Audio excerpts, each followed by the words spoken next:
Today, in one of my explorations of the intersections between gaming and storytelling, we're going to talk about a series of game books from the 1980s, starting in the 1980s, and that is still relevant today for reasons that I will explain.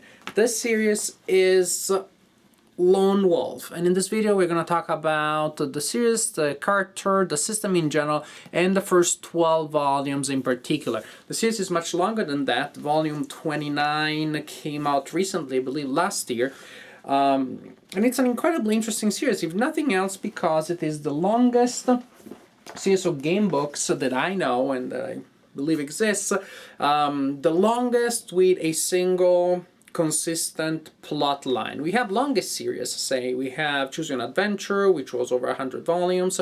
We have Fighting Fantasy, which was in the original run about 50 or 60, but then had like a second life with a couple of more volumes in the 21st century. But those were anthological series with different characters, sometimes with recurrent co-protagonists or secondary characters, recurrent settings, but not with a single story that developed organically from volume to volume. Lone Wolf is a single story, which makes it, incidentally, I believe, also one of the simply longest quote-unquote novels out there. I'm sure that there are some popular novels that are like hundreds of volumes, but this is a pretty remarkable one. Volume 29 came out recently. Volume 30 should come out soon, and I don't remember if Volume 30 is going to be the last one or not. Now, what is this series about? It's about Lone Wolf. It's a fantasy series. Lone Wolf is this guy here, at least in the interpretation of the cover artist of the American edition, which is the one that I have here. And it's an interpretation, of course. In the illustrations inside the books, you do not see the face of Lone Wolf, which is a very good decision. You see things from the perspective of Lone Wolf. Since the book is a game book written in the second person, you are supposed to be a protagonist, you are supposed to be Lone Wolf, you're supposed to be able to imagine Lone Wolf's face like your own if you so wish, or any other that allows you to create an identification. You should never really see the face of the protagonist in game books, but the American edition of Lone Wolf makes an exception about that. It's a fantasy series. You're Lone Wolf, you're the last survivor of an order of warrior monks. It's sort of like a mystical thing. They study special arts that have some they have a certain martial art feel to them. They're not exactly spells, but ways of manipulating natural energy. They sort of look like pretty much again fantasy ninjas almost. They do tracking, they have special training in weapons, they have psionic attack, psionic screen, sixth sense, a little bit of telekinesis.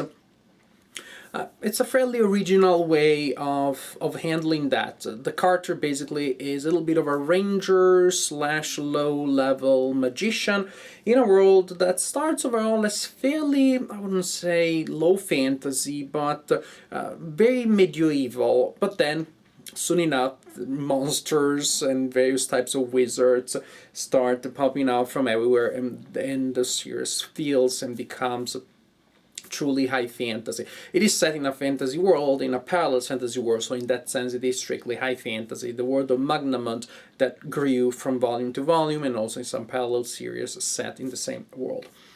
As for Lone Wolf, structurally, each book in the original edition is 350 paragraphs, so that gives you a sense of a good level of interaction. There's some good potential. There's some good possibilities for plot in here.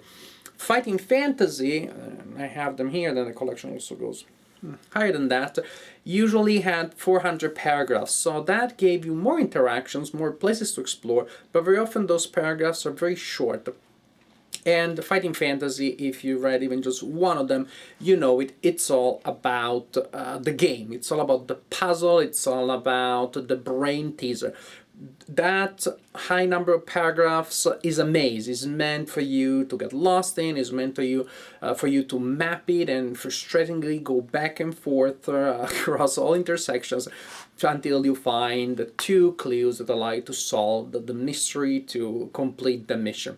Those are intellectual challenges which are really fun if you're looking for, again, a good brain burner, and you have a lot of patience and you're willing to engage in a sort of like battle of wits with the designer, but they're not much about story. The storytelling plot is not the strongest element of those books.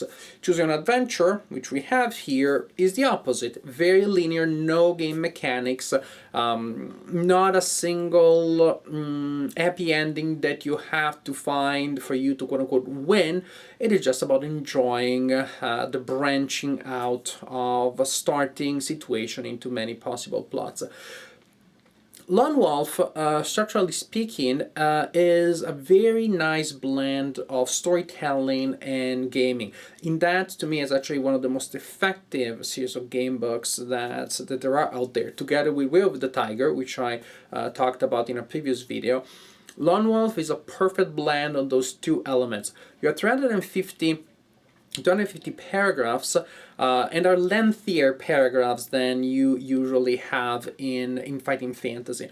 And I would say, don't get me wrong, allow me to elaborate, it's more linear than fighting fantasy. That doesn't mean that there aren't many interactions and your choices are not significant. It doesn't feel railroaded.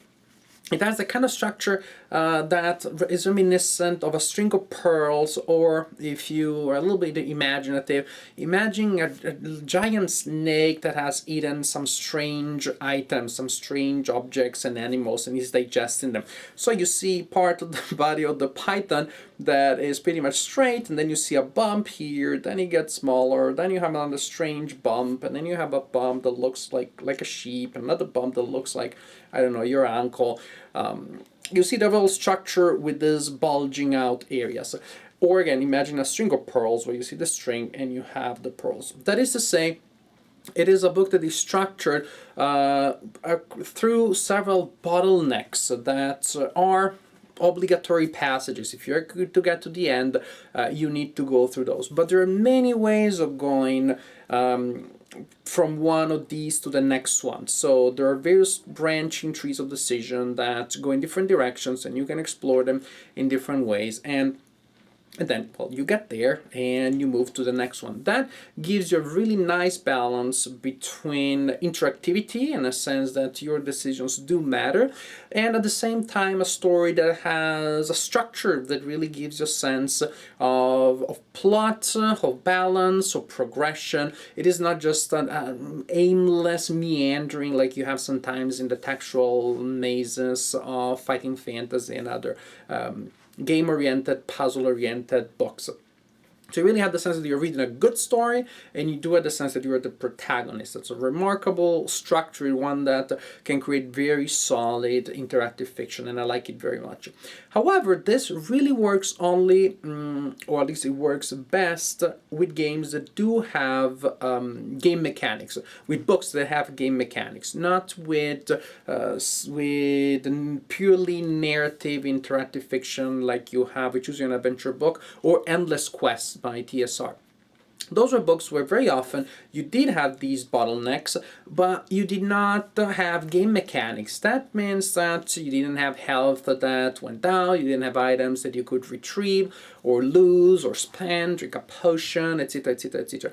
That meant that between bottleneck A and bottleneck B, it really doesn't matter how you got there. Once you got there, nothing mattered. And so when you realize that, oh, this must be an obligatory passage because it just feels that way, just obvious that they need to get here for the story to progress, you had the sense that what you did before was irrelevant because you could have gone to another path and nothing would have changed. With game mechanics, with an inventory, with stats that quantify your health and your skills, things are very different because you may go from bottleneck A to bottleneck B in very different ways that affect you differently. They're not all the same. One may be optimal because you gained a lot of items and you didn't lose much health, and one must be terrible because you got slaughtered by monsters, you were poisoned, you got sick, your stats are ruined, you lost your items, etc., etc. When you're game mechanics, you can have this type of structure. Again, the Python that had a big snack slash a string of pearls, with all of the advantages of a strong plot emerging from it, and at the same time the sense that getting from bottleneck to bottleneck, from mandatory passage to mandatory passage, means a lot because different paths may have a different impact. Heck, you may just not make it because you may die because your stats go down to 0 before you reach the next bottleneck, which again never happens with purely narrative books. So I think it's good with purely narrative books if they just branch out and explore as many situations as they can, whereas with game books we can have this nice balance here, story and game. Speaking of gaming, there's a combat system that seems to be reminiscent of good old style war games. It's more complex and nuanced that you have in fighting fantasy. What happens here is that when you encounter a monster, you will see the combat skill of the enemy and the endurance of the enemies. And you also have, of course, combat skill and endurance. Endurance is that quantity that when it goes down to 0, you're kaput, finito. Combat skill is your ability to fight against the opponent. What happens is you take the combat skill of the opponent, you subtract that from the combat skill of Lone Wolf, that'd be you, that'd be the protagonist. You apply modifiers, but that means that if you have a positive thing, because your number is much higher, theirs is lower, then when you subtract that, you still have a good number that is good for you. If you go below 0, because the number is higher, and the lower you go, the worse things are. Once you have that differential between the combat skills, you look at the combat table. The combat table, incorrectly, I believe, talks about combat ratio, but that really shows you that they were thinking about wargaming. It's in wargaming that we do ratio. When we subtract, it's a differential. But you look at the differential, so-called ratio here, you find the column that you need to use, you produce a random number between 1 and 10 or 0 and 9 with 0 at the bottom, and then you simply cross-reference and you check in that round of combat how many endurance points were lost by the enemy, E, and how many by Lone Wolf. If this is the differential, and this is the result, and this is the differential, now this round of combat, Lone Wolf lost a staggering 6 points of health, and the opponent only 1. That's pretty bad. You may even have cases where the enemy gets 0 and Lone Wolf is killed, and vice versa, of course. On the other side, Lone Wolf may be able to kill the enemy with a single hit if the initial advantage is huge. You go round after round, subtracting endurance from the participants until one of the sides is no more. If that side happens to be the opponent, then you're still in the story and you can continue, with some other tactical options here and there. But that's the general idea. More sophisticated, more nuanced than in Fighting Fantasy, less sophisticated and nuanced than in Way of the Tiger, but nothing, as far as I know, is that sophisticated nuance. So still a pretty strong combat system.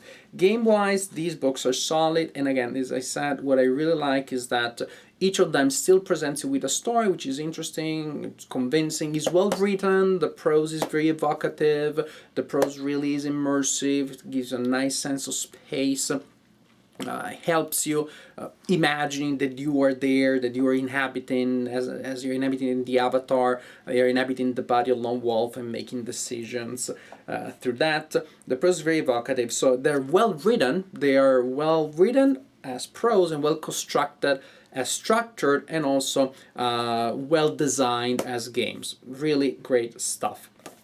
As for the story, as for the plot that you have between volumes 1 and 12, I decided, by the way, these ones, because with 12, really the first section of the of the series is over. And in truth, actually, even these two are divided in two shorter sections. We can say that the series have a first block of stories from 1 to 5, and then a second block of stories from 6 to 12, although 6 to 12 is a direct sequel of 1 to 5, but there is a division there. Actually, something about the game before we move on. Something about the game, there are also skills. You choose some of those skills. The lone wolf will have learned from those that I mentioned earlier, psionics, sixth sense, etc., etc. And of course, it will be during the game status checks. If you have that skill, go to that paragraph so you get that as information that you get from your ability of tracking or sixth sense or divination, etc., etc. If you don't have it, too bad. Go to that other paragraphs and see what happens and deal with it. And as the game progresses from volume to volume, if you're reading them in order, you gain new skills. Basically, when you're reading a book, you have an extra skill past the initial ones for each previous adventure that you completed. So that's a huge incentive for you to read them in order. You should do it in any case because you do have a single story, so don't mess it up. Fighting fantasy, read them any order you want. But here, start from one, and you will enjoy a single overarching plot that develops from volume to volume, and also you get to see your character become stronger and acquire new skills. However, there is a dichotomy between books 1 and 5, which makes perfect sense because by book 5, you have pretty much acquired almost all of the skills that are possible. So you become super strong, and the skills are not all that interesting anymore because you're going to pass all the status checks. There's also another aesthetic effect. That is that when you start with your character and you pick up only some of the skills, you can give a specific flavor to your character. Maybe you make your character into a psionic warrior. You give the character proficiency with a weapon, psychic attack, psychic defense, and that's pretty badass. Or you could select the other 3 skills and give the character a completely different angle, completely different flavor. Maybe you have healing and you have tracking, so it becomes sort of like a ranger, tree hugger type of character. You can design the character differently. However, as you start acquiring new skills and you pretty much get almost all of them, the characters lose definition. All you at the beginning, you may have different lone wolves at volume 1, but in volume 5, all lone wolves will look pretty much the same. The only difference will be like the one skill that they don't have. So they also somewhat lose definition, lose personality. As you become a master, you just become like all other masters, and that's to me, that's not ideal. Again, it's a great series. It's a great idea that we had the skills. Also, that was the time where role-playing games, we're in the middle of the 80s, we're experimenting more and more with idea skills, that your character shouldn't just be shouldn't just be a sum of inborn capabilities and training. Training shouldn't just make you stronger or smarter or wiser. Should also teach you stuff. So that was a really nice way of adding nuances. But it would have been even better if we had, say, 20 skills and you would never be able to get more than half, even when you're a master. But that's a very small, that's like totally nitpicking. The story, finally, Lone Wolf. Why are you Lone Wolf? Why aren't you, jovial wolf, social wolf, a cocktail party wolf? Because you are the last of your order. At the beginning of book 1, everybody else but you in your monastery, when you're studying to become a warrior monk, everybody else is exterminated. Because the monastery is attacked by the hordes of evil, the Dark Lords. Actually, one complaint that I may have about the series thematically is that the evil is very classical. It's called the Dark Lords. It doesn't get any more archetypical, any more metaphysical, but therefore also any more conventional than that. The bad guys are intrinsically bad. They are embodiments of evil. Fantasy has a hard time getting past this dichotomy here. We're the good guys and they are the bad guys. They're not people that do bad stuff. They are bad. And we're not just heroes because we do good stuff. We are good. This sort of like, again, metaphysical the representation of evil and good is just a little simplistic or very simplistic. These books are meant for a young audience, so that works there. But it's just one element that fantasy has a hard time getting past. Now we have A Song of Ice and Fire that did that in spades, but back in the day we still had the archetypical and stereotypical evil dark lords and the archetypical stereotypical good guys.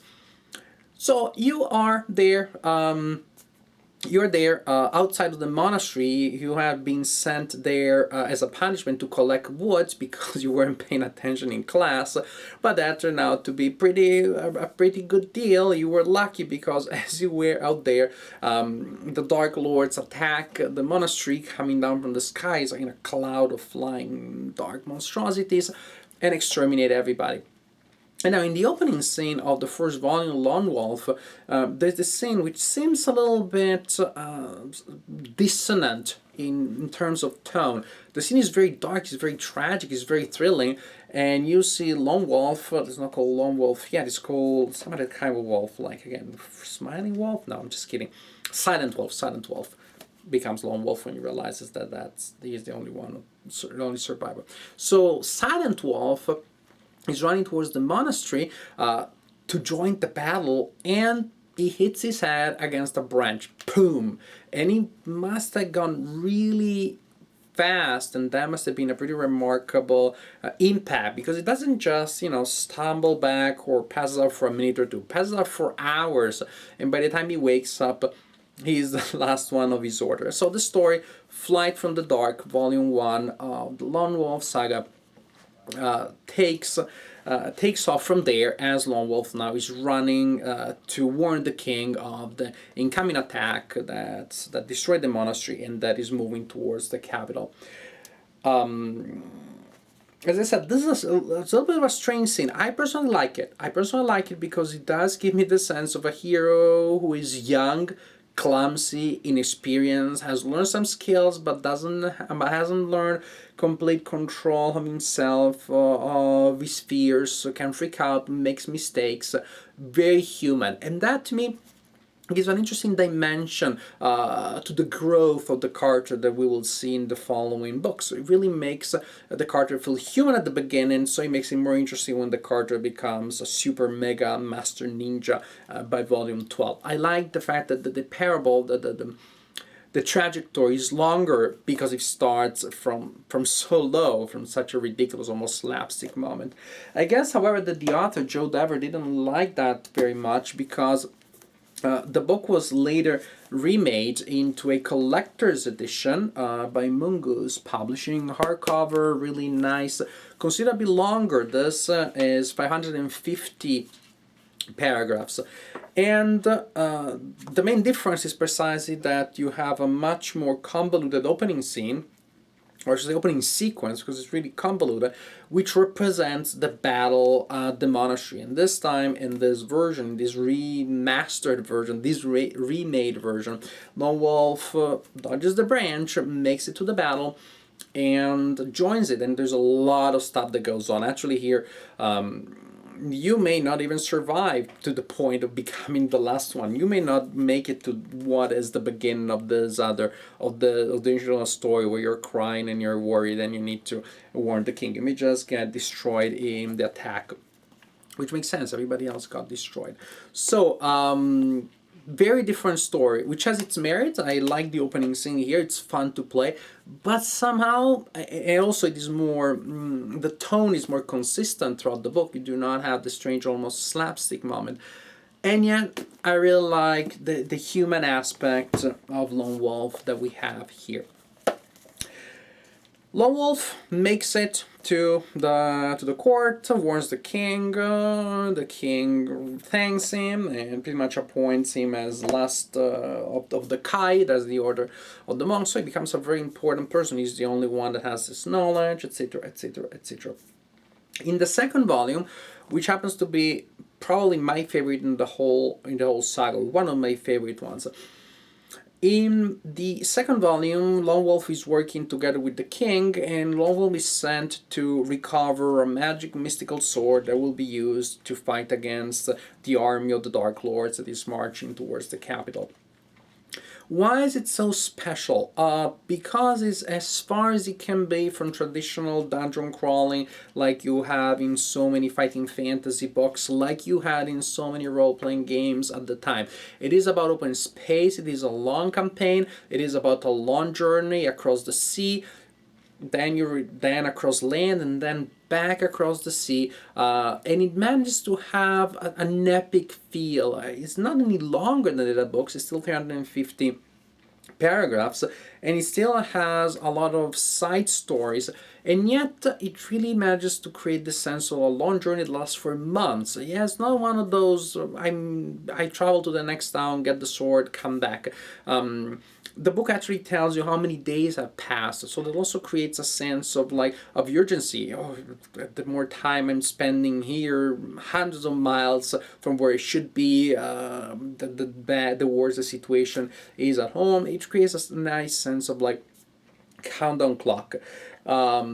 Variety of landscapes, variety of encounters, interesting subplots, spies of the enemies maybe following you, and you need to identify them.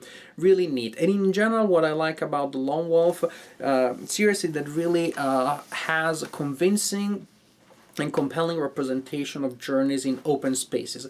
It is really just about raiding the stronghold of the evil wizard and capturing the wizard, recovering an item. There is one such case, which is to me one of the weakest books, which is number 7, Castle of Death. But that's not the best that you have in Lone Wolf. The evocative prose, the nice descriptions, the sense of space really shine to me in the description of the outdoors, and so many of the books from the Lone Wolf series are about that.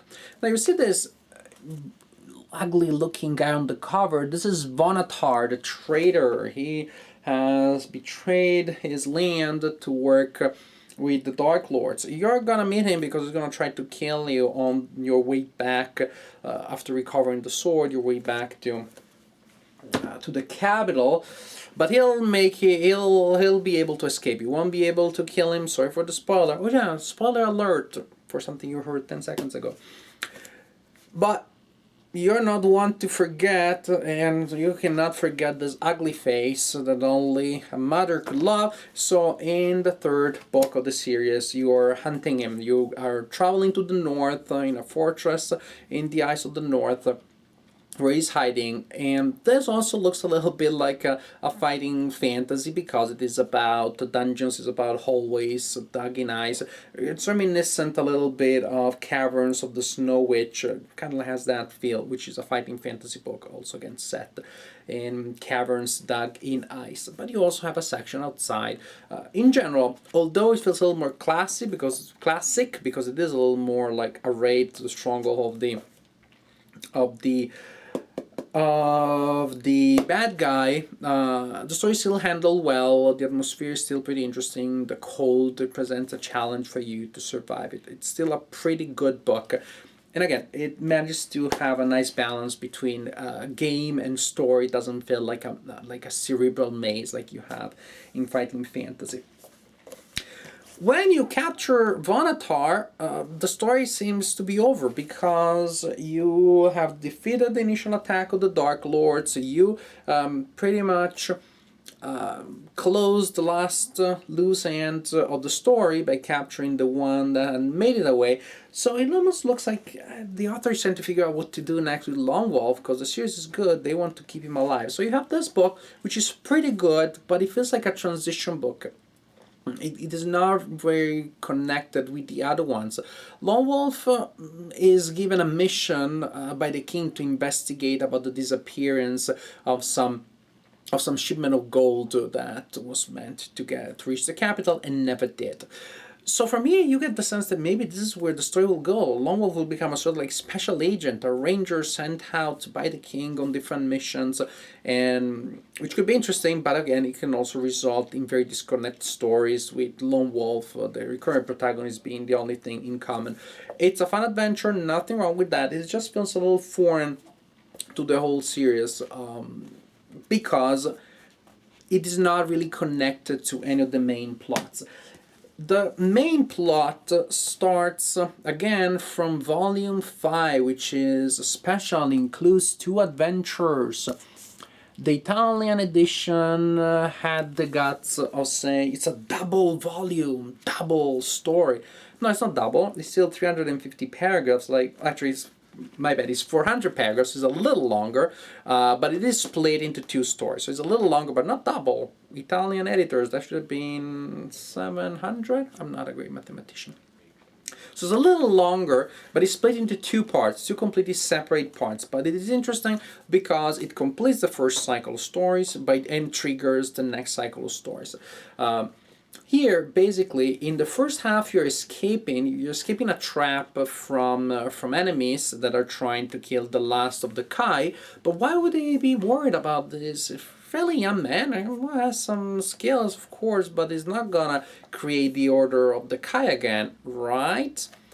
And that's the second half of the book, when Lone Wolf discovers that there is a possibility for him to found the Order of the Kai again, to start anew, for him to become a Grandmaster and therefore to acquire enough knowledge to restart the Order. And that is what really worries the Dark Lords, that the Order may be reconstructed. Although they didn't seem to have that much of trouble to exterminate everybody at the beginning of book 1, but maybe they're afraid that now Lone Wolf will make it better, the new and improved Kai Order. And how do you do that? Which is what you discover in book 5, by recovering the lore stones. So, you know Dragon Ball Z, when Goku goes around the world looking for the magic spheres? Sorta. In the next 7 books, you're gonna go around Magnamoon, another area outside of the world, looking for these magic stones that have mystical powers, and each time that you find one, you gain wisdom, you gain power, understanding of superior skills. So, from volume 6 to 12, you have this second story, which is the logical continuation. Now you are pretty much acquiring enough strength to restart the Order and to defeat the most powerful Dark Lords, to really take care of the threat of the Dark Lords for a while, because they always come back. Gee, they are tough. You toss them somewhere, they bounce back. Starting with Kingdom of Terror, in fact, you have the Magnakai. This is called the Magnakai section of the saga. The Magnakai has a couple of interesting twists. The rules are slightly different. The combat system remains pretty much the same. The main difference is that you have a new set of skills.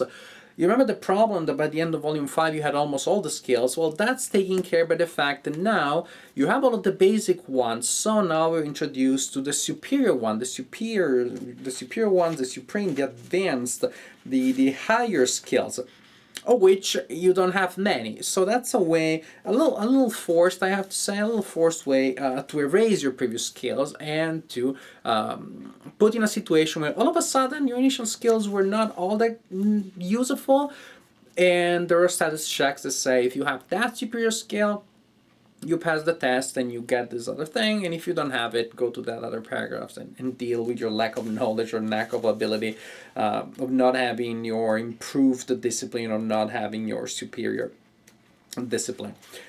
However, there's also an interesting thing that you have, if you have certain combinations of these advanced skills, then you get certain advantages. They're called the circles. So, for example, if you have weapon mastery and hand mastery, which are this advanced skill, then you complete the circle of fire, which gives you an advantage here in combat skills and endurance. So you have an incentive here in creating certain combinations of, I'm collecting the books that fell, creating certain combinations of skills rather than others. which makes things a little more interesting. But mechanically, it is not. This series is not that different. So we are number 6, which is an okay book. Nothing wrong with this one. It's interesting because you're implementing the new system. Then we get to number 7. It's probably my least favorite, Castle Death, because it really feels like choose your own fighting fantasy, not choosing the adventure, fighting fantasy. Interesting enough, actually, something interesting also. It is starting from here that you start having some of what I call secret passages, which are typical of fighting fantasy, and you did not have in the first 5 volumes of Lone Wolf. That is, the first 5 volumes of Lone Wolf were so much about story, about fighting, and if you pass a fight, that's it. You didn't have those cryptic passages that tell you if you have the key, you should know a special number that was written on the key and add that number to the present paragraph, and then you will have the number that you should turn to. I call them secret passages, and sometimes they're trickier than that because they're paragraphs where you're supposed to add something, subtract something, to move basically through an undisclosed connection. They are not explicitly described. Maybe you're told when you see the statue, I'm telling you that behind the statue there's a secret passage. So when you see the statue, add 30 to the paragraphs in which you are, and you will discover that. So you may even have some of these intertextual passages that are not explicitly mentioned in the text, which are meant to prevent people from cheating. If the text says if you have the red key, turn to paragraphs 230. Maybe you turn to that paragraph even if you don't have it. But if the text says add the number that is on the key, and you should know if you do add the key, then will you not cheat? Maybe you will, maybe you won't. It doesn't make it impossible. It simply means that you will spend some more time flipping through the pages. So I'm not sure that you really needed that in Lone Wolf, but they're kind of like puzzles start being used consistently starting from the Magnakai, from volume 6, and each volume has at least 1 or 2 of those riddles or secret passages, things like that. Never to the extent of fighting fantasy, never to the extent of turning the story into a puzzle, but it makes them a little more of a puzzle. That's that element. And 7, again, it just, you enter that castle, it feels like Warlock of Firetop Mountain all over again. It doesn't feel very original. Also, these lore stones, you never find them on a resort, in a nice restaurant. No, they always have to be in the craziest, most dangerous places. What are the odds? Castle that is like a castle full of monsters and wizards that has been sealed by local magicians because they want to keep all the bad people, all the evil inside the castle. And oops, the lore stone that you're looking for is sealed in there. The Jungle of Horror, what the heck? Why not like, the nice Caribbean location, the Jungle of Horror, which is a really good book, precisely because it has a very original setting. You do not have many jungles in Gamebooks. It's not the usual dungeon, and you have this sense of disease. You have this nature which seems to be rotten, that has all sort of like bad stuff, big insects, reptilian, amphibian creatures. It feels pretty innovative, pretty different in terms of atmosphere. Definitely one that I like very much. Then we have the Cauldron of Fear. Again, at this point you see what really changes is pretty much the setting. What remains is the protagonist, which is always the same, and the recurrent task of finding a lore stone, and one in each location. Cauldron of Fear, which is again about outdoor adventures, it's about intrigue, and it is about an urban landscape.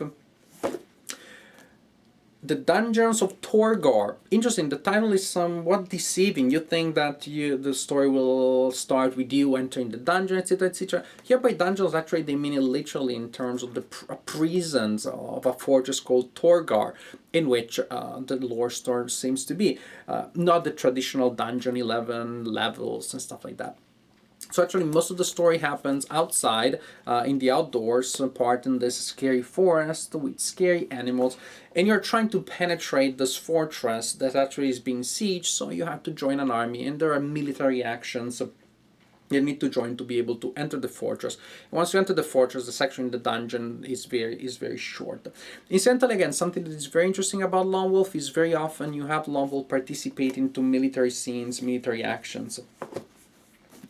The last two are connected because at the end of the Dungeons of Torgar, you do get something. You get a lore stone, but alas, you fall at the bottom of a pit that transports you to another dimension.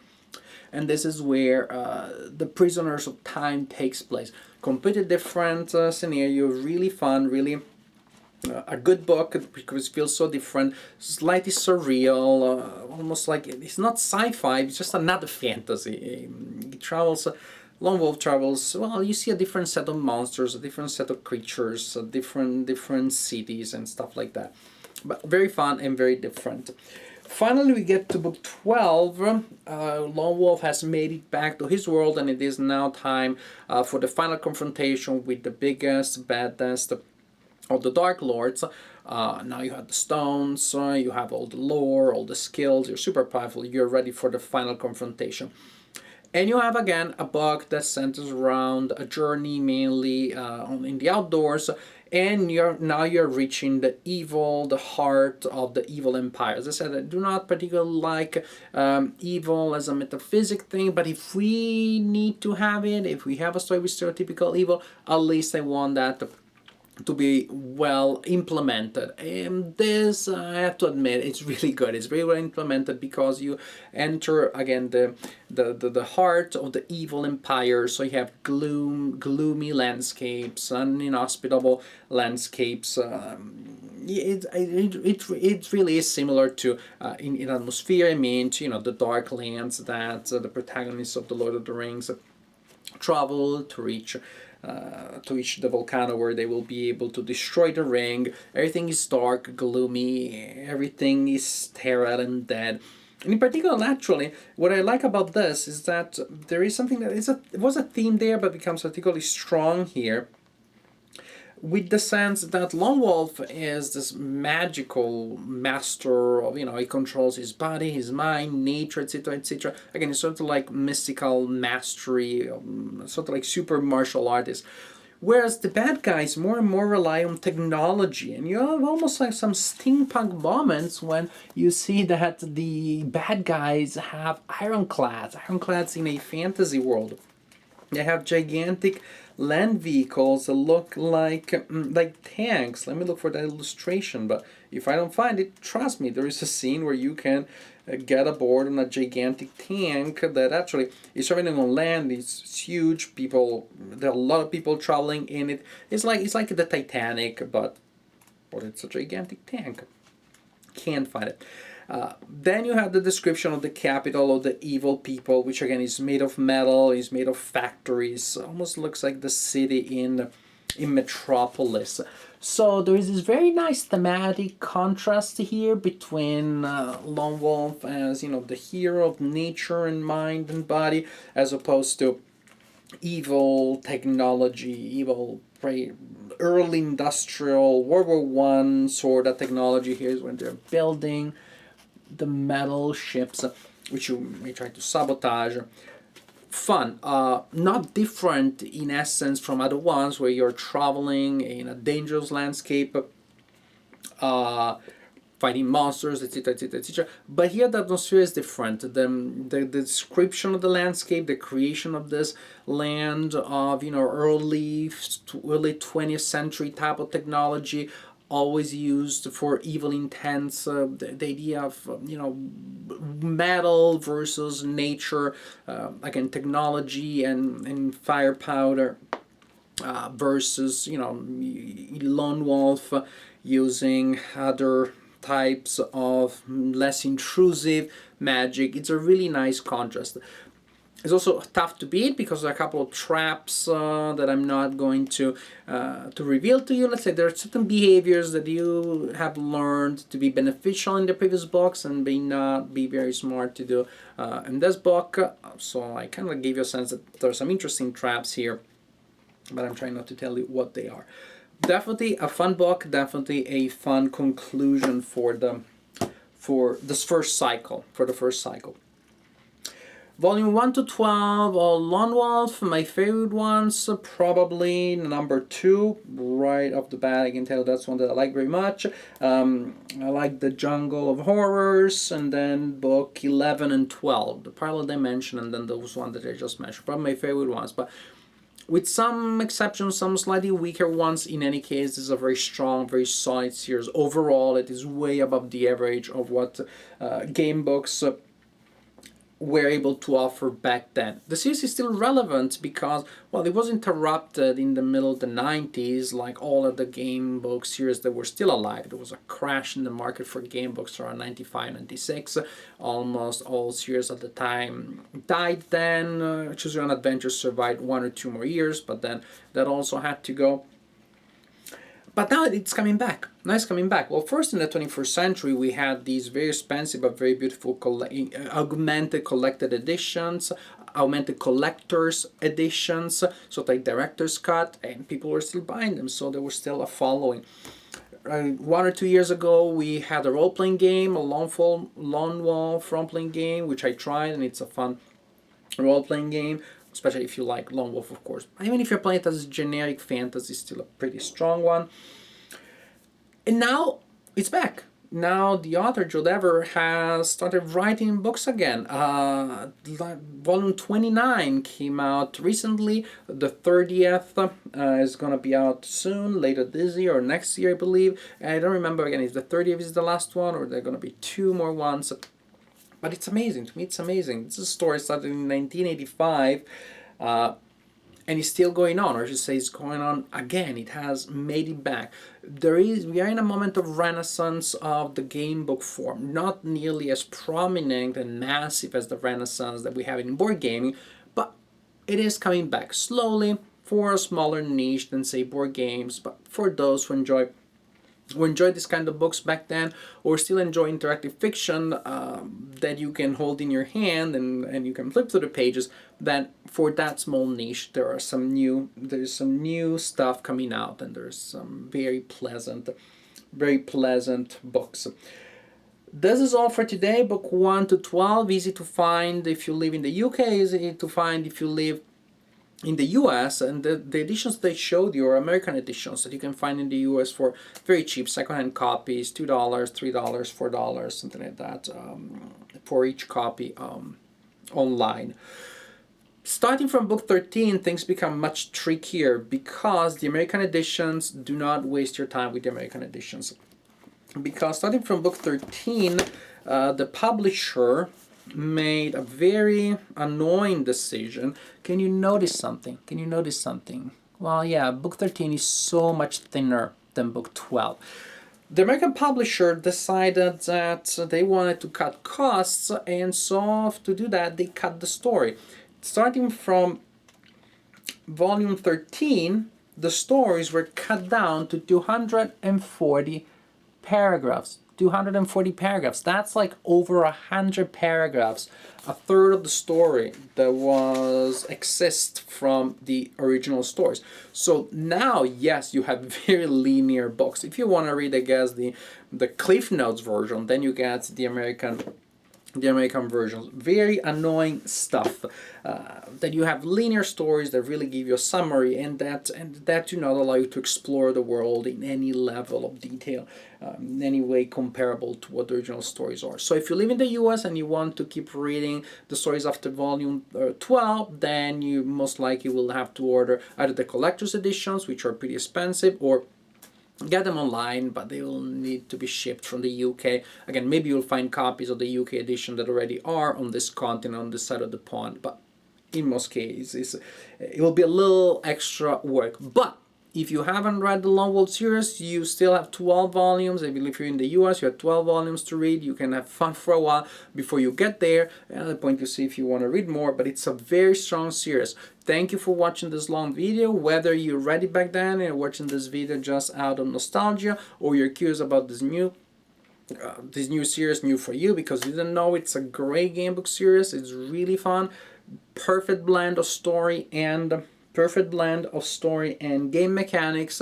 Highly recommended to anybody who hasn't tried it yet. You owe it to yourself to try this classic in game book forms. And if you have read them already, who knows, maybe after watching this video you'll feel like picking up one or two of these books again and give them a try again.